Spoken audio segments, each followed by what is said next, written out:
1 मई से रूस की स्पुतनिक वी वैक्सीन भारत में लगाई जाएगी।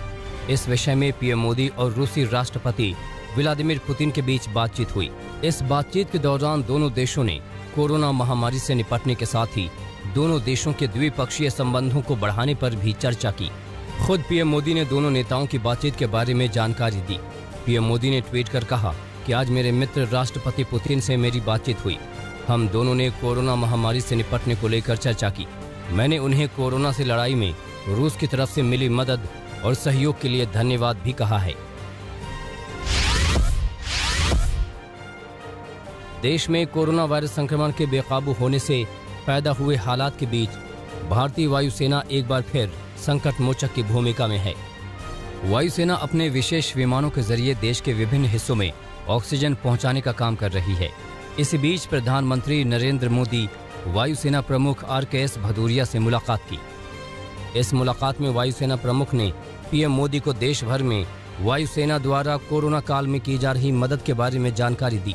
वायुसेना प्रमुख ने बताया कि विदेश से ऑक्सीजन के 26 कंटेनर एयरलिफ्ट किए गए हैं। कोरोना महामारी के बीच प्रधानमंत्री मोदी ने एक बड़ा फैसला लेते हुए पीएम केयर्स फंड से 1 लाख पोर्टेबल ऑक्सीजन कॉन्सेंट्रेटर खरीदने की मंजूरी दे दी है।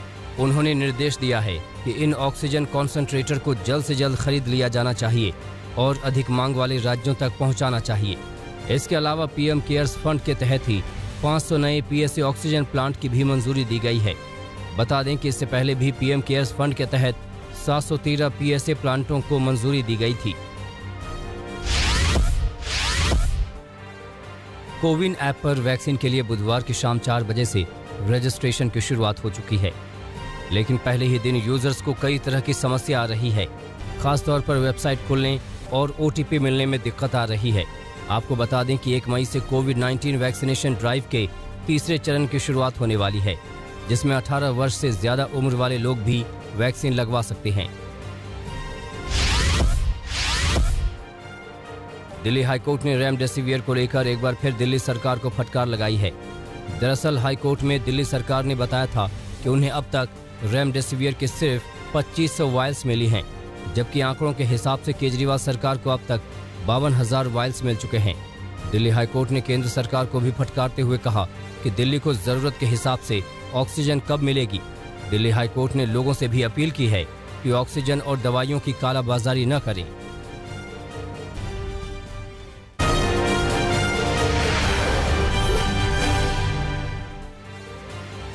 कांग्रेस ने मांग की है कि दिल्ली में राष्ट्रपति शासन लगाया जाना चाहिए। दिल्ली प्रदेश कांग्रेस अध्यक्ष चौधरी अनिल कुमार ने राष्ट्रपति रामनाथ कोविंद को पत्र लिखकर कहा है कि दिल्ली सरकार कोरोना महामारी के दौरान काम करने में असफल रही है, इसलिए राज्य सरकार को बर्खास्त कर दिल्ली में तत्काल राष्ट्रपति शासन लगाया जाना चाहिए। चौधरी अनिल कुमार ने कहा कि दिल्ली में कई दिनों से कोरोना पीड़ित लोग अस्पताल में भर्ती नहीं हो पा रहे हैं और ऑक्सीजन की कमी के कारण मरीज तड़प तड़प कर मौत का ग्रास बन रहे हैं। पूरे देश में भले ही 1 मई से 18 साल से ऊपर के लोगों को वैक्सीन लगने वाली है, मगर महाराष्ट्र में अभी ये नहीं होगा। महाराष्ट्र के स्वास्थ्य मंत्री राजेश टोपे ने कहा कि फिलहाल सूबे में वैक्सीन की कमी है, जिसके चलते 18 साल से ऊपर के लोगों को थोड़ा इंतजार करना पड़ेगा। लोग धैर्य बनाए रखें, जैसे ही वैक्सीन मिलेगी वैक्सीनेशन शुरू हो जाएगा। राजेश टोपे ने यह भी कहा कि महाराष्ट्र में जिस तरह से कोरोना की रफ्तार है, उसको देखते हुए टोपे ने कहा कि महाराष्ट्र में कम से कम 15 दिन का लॉकडाउन बढ़ाया जा सकता है। सीरम इंस्टीट्यूट ऑफ इंडिया ने कोविशील्ड के दाम घटा दिए हैं। कंपनी के CEO आदार पूनावाला ने बुधवार को ट्वीट कर इसकी जानकारी दी। उन्होंने कहा कि राज्यों को 400 रुपए की जगह ये वैक्सीन अब 300 रुपए में दी जाएगी। पूनावाला ने कहा कि इस फैसले से राज्यों के हजारों करोड़ रुपए की बचत होगी। इससे वे ज्यादा से ज्यादा वैक्सीन खरीद सकेंगे और इससे हजारों जिंदगियां बचाई जा सकेंगी। इस बीच गृह मंत्रालय ने आदार पूनावाला को Y कैटेगरी सुरक्षा देने का फैसला किया है। बिहार में बढ़ते कोरोना संकट के बीच नीतीश कुमार सरकार ने लॉकडाउन का ऐलान तो नहीं किया, लेकिन सख्ती जरूर बढ़ा दी है। मुख्यमंत्री नीतीश कुमार के नेतृत्व में क्राइसिस मैनेजमेंट ग्रुप के साथ हुई अहम बैठक में ये फैसला लिया गया। इसके मुताबिक बाजार में भीड़ कम करने के लिए और कड़ाई की जाएगी। धारा 144 का सख्ती से पालन कराया जाएगा। अब शाम 6 बजे ही दुकानें बंद हो जाएंगी। शाम 6 बजे से सुबह 6 बजे तक नाइट कर्फ्यू रहेगा। शादी समारोह में अब अधिकतम 50 लोग ही शामिल हो सकेंगे। अंतिम संस्कार में अधिकतम 20 लोग शामिल होंगे। उत्तर प्रदेश में कोरोना की रफ्तार जारी है। पूरे सूबे में सिर्फ 24 घंटे में 29,824 नए केस सामने आए हैं, जबकि एक दिन में अब तक सबसे ज्यादा कोरोना संक्रमितों की मौत हुई है। पूरे सूबे में सिर्फ 24 घंटे में रिकॉर्ड 266 लोगों ने दम तोड़ा है। लखनऊ में कोरोना संक्रमितों की संख्या कम हुई है। 24 घंटे में यहां 3,759 संक्रमित मिले हैं। वहीं वाराणसी में 24 घंटे में 1,909 कोरोना संक्रमित, गाजियाबाद में 559 और नोएडा में 903 नए मरीज मिले हैं।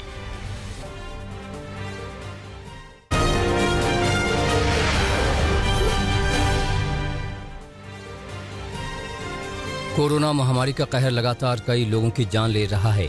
इसी क्रम में बरेली के नवाबगंज क्षेत्र से बीजेपी विधायक केसर सिंह गंगावार की जिंदगी बेरहम कोरोना ने छीन ली।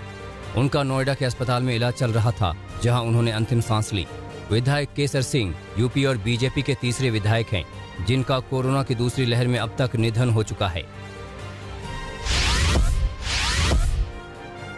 खड़दहा विधानसभा सीट से टीएमसी उम्मीदवार काजल सिन्हा की पत्नी नंदिता सिन्हा ने deputy election commissioner Sudeep Jain और अन्य अधिकारियों के खिलाफ पुलिस में शिकायत दर्ज कराई है।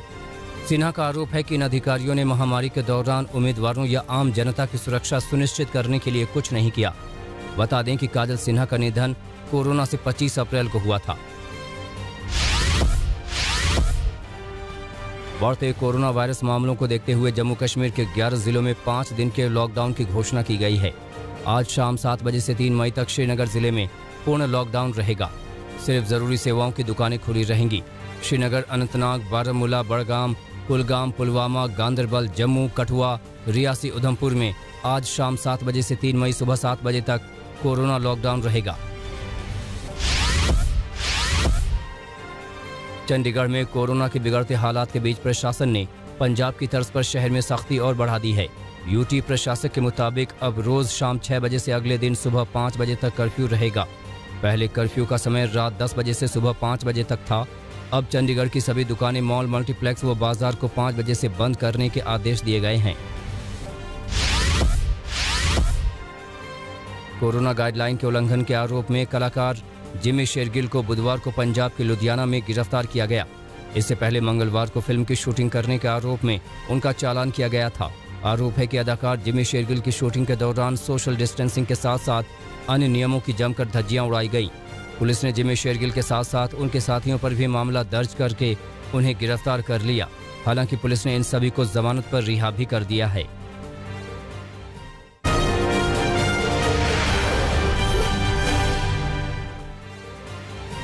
ब्रिटेन कोरोना संकट के बीच भारत की मदद के लिए आगे आया है।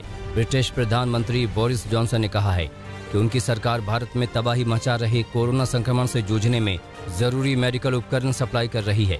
वेंटिलेटर और ऑक्सीजन कॉन्सेंट्रेटर समेत करीब 200 उपकरण मंगलवार को ही पहुंच चुके हैं। बाकी इस हफ्ते पहुंचने वाले हैं। समय के साथ कोरोना वैक्सीन कमजोर पड़ रही है, इसलिए इसके तीसरे शॉट की भी जरूरत पड़ सकती है। ये कहना है फाइजर के साथ मिलकर पहली कोरोना वैक्सीन बनाने वाली जर्मन कंपनी बायोएनटेक के सीईओ का। उन्होंने ये भी कहा कि यूरोप के लोग कोरोना वायरस के खिलाफ हर्ड इम्यूनिटी यानी सामूहिक सुरक्षा इस साल के अगस्त तक हासिल कर लेंगे। अमेरिका के नॉर्थ कैरोलिना राज्य में एक अश्वेत की संदिग्ध मौत को लेकर विरोध प्रदर्शन शुरू हो गया है। एंड्रू ब्राउन नाम के इस शख्स की पुलिस की गोली से मौत हुई। पोस्टमार्टम रिपोर्ट के मुताबिक उसे 5 गोली मारी गई थी। फिलहाल FBI ने मामले की जांच शुरू की है। अमेरिकी पुलिस की एक और दरिंदगी आरोपी पुलिस वाले के बॉडी कैम में कैद हुई है। कैलिफोर्निया राज्य के अल्मेडा शहर में पिछले हफ्ते हुई इस घटना में पुलिस वाले 26 साल के एक युवक मारियो गोंजालेस को गिरफ्तार करने के लिए उसे जमीन पर गिराकर उसकी पीठ पर देर तक घुटना रखे रहते हैं, जिसके बाद उसकी मौत हो जाती है। अमेरिका में ही कोलोराडो राज्य में भी पुलिस के बॉडी कैम में उसके हैवानियत भरे सलूक का वीडियो दर्ज हुआ है। इसमें एक मानसिक रूप से पीड़ित बुजुर्ग महिला को पकड़कर पुलिस वाले जमीन पर गिरा रहे हैं। और उसके साथ बेहद हैवानियत भरा सलूक कर रहे हैं। ईरान के विदेश मंत्री की बातचीत की रिकॉर्डिंग लीक होने के बाद राष्ट्रपति हसन रूहानी ने कहा है कि ये सब ईरान और अन्य देशों के बीच परमाणु डील पर चल रही बातचीत में रोड़ा डालने की कोशिश है। लीक टेप में विदेश मंत्री जवाद जरीफ कहते हुए सुने गए हैं कि ईरान की विदेश नीति पर देश के इस्लामिक रेवोल्यूशनरी गार्ड्स का दबदबा है और उसी ने रूस के इशारे पर ईरान को सीरिया के गृह युद्ध में उतारा है। रूस ने स्लोवाकिया, लिथुआनिया, लाटविया और एस्टोनिया देशों के 7 राजदूतों को अपने देश से निकाल दिया है। रूस का आरोप है कि इन चारों देशों ने चेक रिपब्लिक के साथ एकजुटता दिखाई है। दरअसल पिछले हफ्ते चेक रिपब्लिक ने रूस के कई राजदूतों को जासूसी के आरोप में अपना देश छोड़ने को बोल दिया था। सेंट पीटर्सबर्ग में रूस के विपक्षी नेता एलेक्सी नावेल्नी की दीवार पर बनी एक बड़ी सी पेंटिंग पर पुलिस ने रंग पुतवा दिया। इस पेंटिंग में नावेल्नी हाथ से दिल का निशान बनाते दिख रहे थे। नावेल्नी को जर्मनी से लौटने के बाद जनवरी में गिरफ्तार किया गया था, जिसके बाद पूरे देश में जगह जगह उनके समर्थन में बड़े पैमाने पर प्रदर्शन हुए थे। यूरोपीय यूनियन के सांसदों ने ईयू और ब्रिटेन के बीच पोस्ट ब्रेक्सिट ट्रेड डील को अंतिम मंजूरी दे दी है। फ्री ट्रेड एग्रीमेंट के पक्ष में 660 वोट पड़े, जबकि 5 उसके विरोध में पड़े और 32 सदस्य गैर हाजिर रहे। ब्रिटेन पहले ही इस समझौते को मंजूरी दे चुका है। अमेरिकी पॉप सिंगर ब्रिटनी स्पीयर्स के फैन ने उन्हें अदालत को संबोधित करने का मौका मिलने पर खुशी मनाई है। कानूनी संरक्षण को लेकर लंबे समय से उनका अपने पिता से विवाद चल रहा है। मानसिक अस्वस्थता के बाद कोर्ट के निर्देश पर उनके पिता की बतौर कानूनी संरक्षक उनके निजी और वित्तीय मामले को देखते हैं, लेकिन अब ब्रिटनी उनसे आज़ादी चाहती हैं। इसी मामले में अब वो जून के महीने में लॉस एंजलिस की अदालत में संबोधन देंगी। नमस्कार, मैं हूं अंजना ओम कश्यप। हमें उम्मीद है ये वीडियो आपको पसंद आया होगा। लेटेस्ट खबरों के लिए यूं ही देखते रहिए आज तक, और इस वीडियो के पसंद आने पर लाइक, शेयर एंड सब्सक्राइब करना ना भूलें।